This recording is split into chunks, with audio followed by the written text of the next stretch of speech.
खुलुमबाय रायजोफोर, आंनि मोनसे गोदान भिडिअ रायजोफोर थाम्बनेलखौ नायनानैसो मिथिखाबाय जानांगौ भिडिअ मानि सायाव जागोन। भिडिअआ जोंनि राकेश ब्रह्म सार, जायखौ जों ससियेल मिडियाआव बयबो नुखायो। एखमबा माबा जानाय एखमबा माबानाय ससियेल मिडियाआव सानफ्रामबो एक्टिभ थायो सारा। बिनि गेजेराव दिनै सावरायगोन। दिनै राकेश ब्रह्म सारा एबसुनि फारसे जानला मोनला खोथा बुंनायनि जाहोनाव दिनै निमाहा बिनांगौ जादों।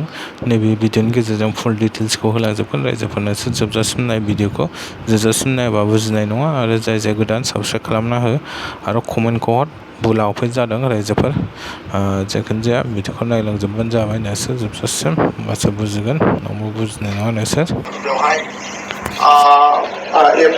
मैया एबसुआ जि खावलायनाय बिपिएफ आरो इउपिपिएलनि गेजेराव बेखौ सांबादिकनि बारे बारे सोंनायाव बिपिएफनि दोलोखौ एक्सट्रायै आं किसुमान खोथा बुंनायाव आंनि बुंनाया सोरबा एबसुआ होननाया जोबोद गोरोन्थि जादों। आं दा निमाहा बिदों जे आंखौ निमाहा होनांगौ आरो बेखौ लानानै बारा साननांगौ जेबो गैया। खारन आङो बहुद गोबाव टाइम आं एबसुखौ अराय माने गोथार मोनसे हान्जा, मोनसे आफाद होननानै बुंबोदों। आरो एबसुआ गमामायैनो मोनसे गोथार हान्जा आरो बर' हारिनि सिंस्रि जों बयबो मिथिखागौ। बेखौ बहुद बुरजा जेबो साननांगौ गैया। आंखौ बयबो निमाहा होनांगौ।